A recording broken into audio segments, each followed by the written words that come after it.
Welcome back to Jinia ব্লগসের নতুন একটা সকালে তোমাদের সকলকে অনেক অনেক ওয়েলকাম।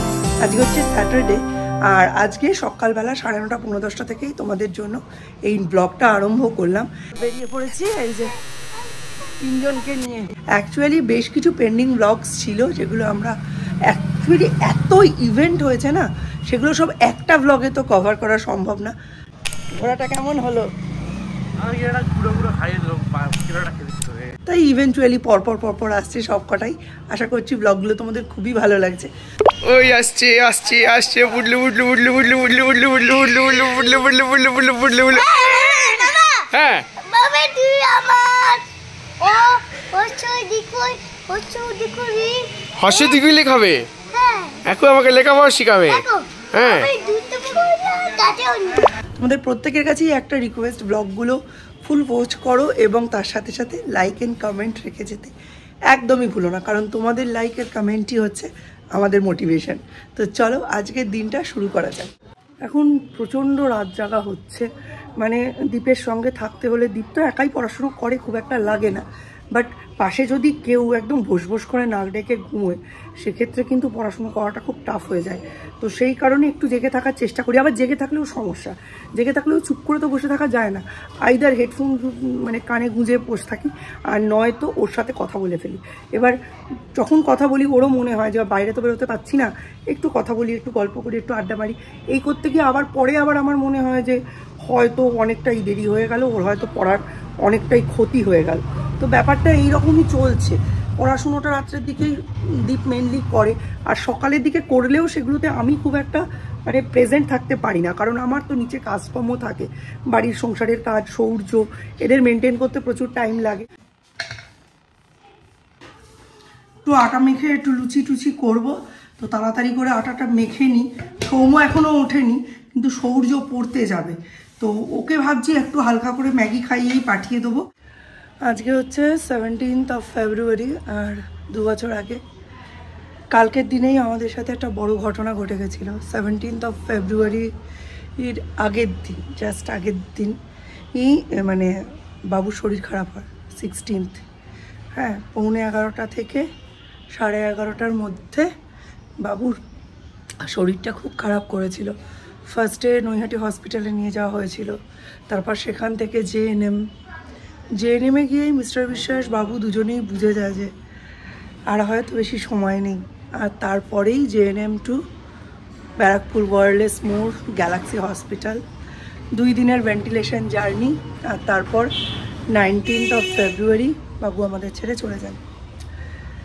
ঘটনাচক্রে 19 ফেব্রুয়ারি আমার শাশুড়ি মায়েরও ডেথ অ্যানিভার্সারি।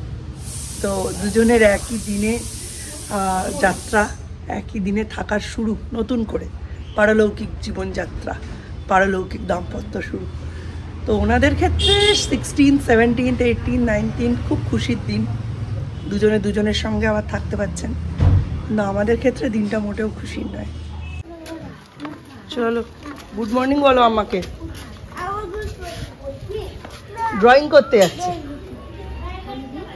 একটা হামি দাও, যাও আমাকে একটা হামি দাও।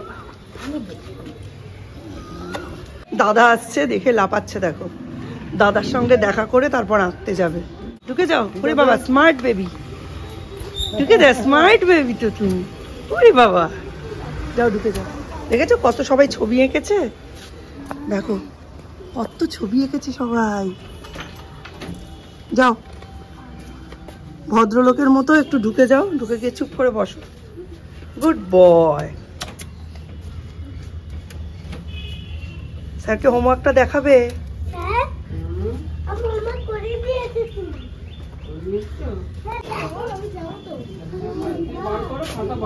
কি সুন্দর হয়েছে এটা, পা দিতেও কষ্ট হয় এসবের উপর। আমি ওকে ইউজুয়ালি না কামাই করাতে চাই না, কামাই করালেই কি হয়, এই যে অভ্যেসটা হচ্ছে না, অভ্যেসটা চলে যাবে। ও 1/2 ঘন্টা আঁকুক, 15 মিনিট আঁকুক, সপ্তাহে মানে মাসে 4টে দিন ও যেন এভরিডে যায়, এটাই আমি চেষ্টা করি।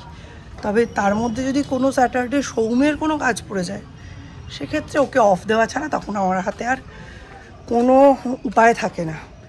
এমনিতেই সামনের বুধবার থেকে পরীক্ষা শুরু। আজকে শনিবার, রবি, সোম, মঙ্গল, 3 দিন। সামনের বুধবার থেকে সূর্যের একটা আলাদা টাইম ঠিক করতে হবে, কারণ দুজনকেই স্কুলে পৌঁছতে হবে, দুজনকেই আনতে যেতে হবে। এইটা নিয়েই একটু চিন্তায় আছি। আর আমার টাইমিংয়ের ওপর আবার সরস্বতীদির টাইমিং ঠিক করতে হবে। তো মিস্টার বিশ্বাসকে খেতে দিই। চলো, লুচি টুচিগুলো বেলে নিয়েছি, এবার যাই ফটাফট ভেজে নিই।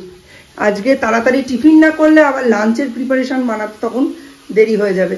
এখানে কড়াইতে একদিকে তরকারি, একদিকে লুচি ভাজার প্রস্তুতি চলছে। চলো ঝটপট টিফিনটা আগে করে নিই। এইটাই হচ্ছে সব থেকে বড় জিনিস, জানো। এটা দেরি হলে লাঞ্চ যতই ভালো রেডি হোক না কেন, লাঞ্চ করতে তখন আর ইচ্ছে করবে না।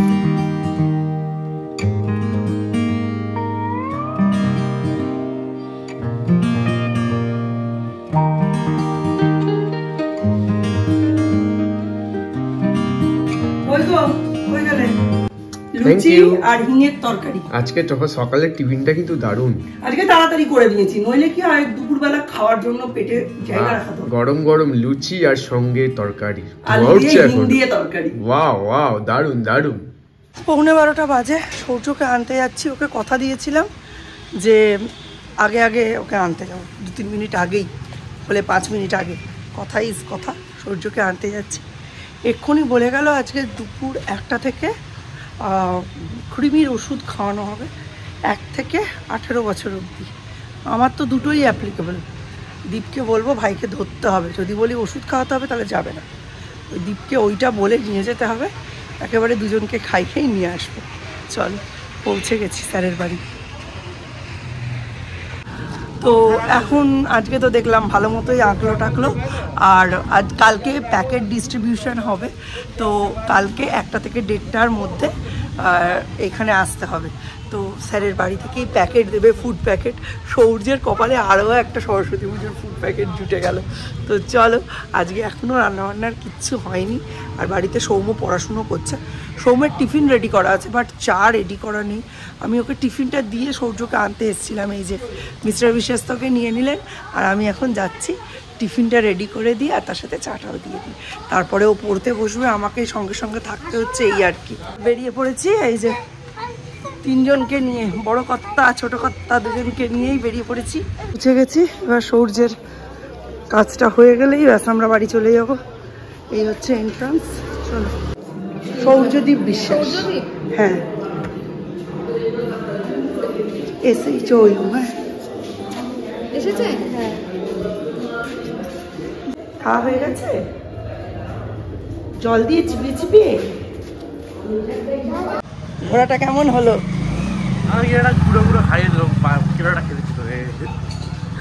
আমি জানতাম, আমি ইচ্ছে করে দীপকে বলিনি, বললেই বলবে আমি আসবো না, এইসব খেয়ে আমার কি হবে। ওই জন্য আমি ওকে আর আজকে কিছু বলিনি। বলেই দিয়েছিল 1 থেকে 18 অবধি সবাই খেতে পারে। তো আমি বললাম ঠিক আছে, বড়টার তো লাস্ট ভ্যাকসিনেশনটা হয়নি, তাহলে বড়টাকে এটা খাইয়েই দিই, কিনি থাকলে মরে যাবে। যদিও চান্সেস আর রেয়ার। আমি আর দীপ সহজে কিন্তু ইয়েটিয়ে খাই না, মিষ্টি ফিষ্টি খাই না। আর আমি যতক্ষণ ব্লগিং করছি সৌর্য চেষ্টা হচ্ছে কি করে রাস্তায় পড়ে যাওয়া যায়। গুঁড়ি মেরে হাঁটুর কাছে চলে আসছে, সাইকেলের সামনে চলে যাচ্ছে, মানে ইচ্ছে করে করে এগুলো। বেতশাক, আলু আর বেগুন, না না ছোট, হ্যাঁ এইটাই ঠিক আছে। আলু বেগুন আর বেতশাক নিয়ে নিয়েছি, বেশ কদিন হয়ে যাবে। আলুটা আবার আনতে হবে। আলু 1 কিলো নিয়েছি, ভাবলাম টাকায় হবে না, তাও বেগুন আর বেতশাকটা একটু বেশিই দিয়েছে। বেগুন আমার উঠে যায়, বেগুন নিয়ে চাপ নেই। ঝোলে বেগুন, ভাজায় বেগুন, পোড়ায় বেগুন, আর এই বেতশাক করবো আজকে, করতেই হবে, মানে নইলে হবে না। সেরকম রান্নাবান্না কিছুই তো হয়নি। 4-5টা মাছ ভেজে বেরিয়ে চলে এসেছি। মাছের কালিয়া করব, ডাল, বেতশাক, বেগুন ভাজা। আজকে আর পারবো না, এখনই 1টা 15-20 বাজে, কখন আর রান্না করবো। অ্যামাজন থেকে ডেলিভারি এর জন্য একটা পাওয়ার ব্যাংক অর্ডার দিয়েছিল। 10,000 mAh এর পাওয়ার ব্যাংক, দাম নিয়েছে 590 টাকা। 10.5 ওয়াট, ফাস্ট চার্জিং, 11 দেখি ইউজ করে খুলেছি, এটা আনপ্যাক করেছি। তার মধ্যে এই বাক্সের মধ্যে আবার একটা বাক্স। প্যাকিং তো খুব সুন্দর, মানে মনে হচ্ছে যেন আর খোলাই হবে না এমন প্যাকিং। এখানে একটা স্পঞ্জ দিয়েছে আর এই হচ্ছে পাওয়ার ব্যাংক।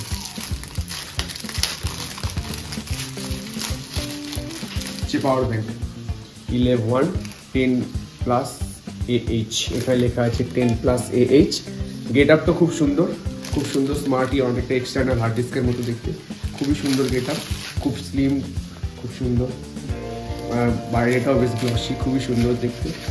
এখন ইউজ করি তারপরে বোঝা যাবে। এই যে এরা এখানে বসে কি করছে দেখো। আমি বেতো শাক কিনে এনে মিস্টার বিশ্বাসকে ছাড়াতে বলেছি, মিস্টার বিশ্বাস কাজ করছে, সংসারের কাজে মন দিয়েছি আজকে। ও আকাজ করছে, সংসারের কাজ মিস্টার বিশ্বাস করে। আমার পার্টনার না, এটা আকাজ করে। ও শাক চালাচ্ছে আমার সাথে, সুন্দর হেল্প তো করছে। সূর্য, নো স্টেম, অনলি লিভ। বুঝেছো? দাও, অনলি লিভ দাও। অনলি লিভ বলতে গিয়ে একটা কথা মনে পড়লো। হ্যাঁ, দীপ যখন পুজো দিতে যায়, দীপকে বারবার বলে দেওয়া হয় যে নারায়ণের কাছে তুলসী পাতা দিবি আর শিব ঠাকুরের কাছে বেল পাতা দিবি। এবার দীপ না চেনে তুলসী পাতা, না চেনে বেল পাতা। ওকে বলে দিতে হয় যে কম্পাউন্ড লিফ শিব ঠাকুরের কাছে যাবে, সিম্পল লিফ নারায়ণের কাছে যাবে, তাহলে ও দেখে দিতে পারে। মানে আমরা বাংলায় যেটা একক পত্র, যৌগিক পত্র বলি, সেম সায়েন্স দিয়ে মাঝে মাঝে ধর্মের পুজো করা উচিত, তাহলে ব্যাপারটা ইজি হয় এখনকার লোকেদের কাছে বুঝতে। বাইরে এখন সাংঘাতিক আলোচনা হচ্ছে, প্রচুর পাড়ার লোকজন একসাথে হয়েছে। অ্যাকচুয়ালি মিলিভবনের অনুষ্ঠানটাতে যে ক্যাটারিং সার্ভিসকে দেওয়া হয়েছিল, সেই ক্যাটারিং সার্ভিসের ফুড কোয়ালিটি, ফুড প্রেজেন্টেশন সব কিছুই মানে ঠিক মনোমতো হয়নি, ভ্যালু ফর মানি ছিল না, সেটা নিয়েই আলোচনা হচ্ছে। বাট আমার রান্না বান্না এখনও কিচ্ছু হয়নি। দেখলে একটার সময় গেছি আর এই যে এখনও সমস্ত ডাঙায় সবজি, তো এইগুলোই করব। এক কাপ চা খেলাম, এখন 2টো বাজে, 2টো থেকে 3টের মধ্যে রান্না বান্না সমস্ত কিছু কমপ্লিট করে ওদের খাবার দিতে হবে। তাই জাস্ট আমি জয়েন করতে পারছি না, আদারওয়াইজ আমার অনেক কিছু বলার ছিল। খাবার দাবার ঠান্ডা ছিল, খাবার দাবার যাচাই করে খাওয়ানো হয়নি। হ্যাঁ, এমনকি যারা খাসির মাংস দিয়ে বিরিয়ানি খায়নি তাদের জন্য যে মাছ রাখা হয়েছিল, মাছগুলো ঠান্ডা, ছোট্ট ছোট্ট চিলি ফিশের সাইজের পিস। হ্যাঁ, চিকেনগুলো একদম ভালো সেদ্ধ হয়নি, উপরন্তু মাথা পিছু কাউন্টেও অনেক গণ্ডগোল ছিল। তো সকলে তো বরপক্ষ কনেপক্ষ এদেরই অ্যাকিউজ করে, কিন্তু এখানে দোষটা একদমই তাদের ছিল না, ছিল পুরোপুরি ক্যাটারিং সার্ভিসের। তো সেটা নিয়েই আলোচনা হচ্ছে বাইরে। খুবই মানে খারাপ লাগছে শুনে, কিন্তু কিছু করার নেই, আমি জয়েনও করতে পারছি না। বুঝছো, আজকে চান করতে অনেক দেরি হয়ে গেছে না, ওই জন্য রোদ পোয়াচ্ছ। বা তো হেয়ার স্টাইলটা খুব ভালো হয়েছে কিন্তু, কার মতো, খুব ভালো হয়েছে হেয়ার স্টাইলটা, বাহ সুন্দর। ওইখানটায় রোদ নেই না, সেই জন্য আমরা পুকুর ধারেই যাচ্ছি। আমাদের যে পুকুর পাড়টা আছে এখানে খুব ভালো রোদ থাকে, তাই না? দারুণ রোদ থাকে। এই দেখো কত রোদ, কত রোদ, তাই না? হ্যাঁ, কত রোদ। এইখানে বসতে হবে না, এখানে তো রোদ অনেক, দাঁড়িয়ে থাকো। আমি এখানে ব্লগ দেখছি আজকে, আর এদিকে জিনিয়া খাবার। আমি এখন সাংঘাতিক ব্যস্ত, আমাদের এত দেরি কোনোদিনও হয় না, 3:30 প্রায় বাজে। সব রান্না বান্না কমপ্লিট করতে করতে অনেক দেরি। আজকে হয়েছে এই যে সিলভার কার্পেট হচ্ছে, এটা হচ্ছে বেতো শাক, এটার মধ্যে দুধ, এটার মধ্যে ডাল আছে, আর একটা জিনিস আছে এই যে সৌর্যের আলু বেগুন দিয়ে সিলভার কার্পের সবজি, মানে একদম তরকারি। আর এটার মধ্যে আছে রাতের ডিম, এটা রাত্রিরে একটু জ্বালাতে হবে, নাবিয়ে রেখেছি। আর এখন হবে গরম গরম বেগুনি, এই দিয়ে হবে লাঞ্চ। আমাদের কেমন বেগুনি ভাজছো, চলো এসব। এখানে বেগুন প্রস্তুত, এই যে তেল গরম হয়ে গেছে অনেক, শিগগির দিয়ে দাও। এখন দিয়ে দিলে না কি হবে বলো তো, সঙ্গে সঙ্গে একবার উল্টে দিতে হবে। অ্যাকচুয়ালি ভিডিও করতে গিয়ে মনে আমরা একটু লেট করে ফেললাম না, না না, তাই জন্য একটু তেলটা বেশি গরম হয়ে গেছে। চলো লাঞ্চটা এনজয় করি, আজকে প্রচুর লেট হয়ে গেছে। কেমন হয়েছে দেখতে? শ্যামনগরের মেলার মতো দেখতে লাগছে। খুব বড় বড় করে করিনি, ছোট ছোট করেই করেছি, কিন্তু ভীষণ ভালো ফুলেছে। এইটা হচ্ছে সৌম্যর, সৌর্যর আর মিস্টার বিশ্বাসের অলরেডি দেওয়া হয়ে গেছে। আর ওরা খেয়ে ওপরে উঠলে আমি শান্তিতে বসে ভেজে খাবো। মাছ দিয়ে ভাত খেয়েছি একটুখানি, আর এইটা নিয়ে এখন যাচ্ছি দোতলায় দীপ করছে, দীপের কাছে বসে চিলি সস Check দিয়ে the mic and make sure it sound right, boys.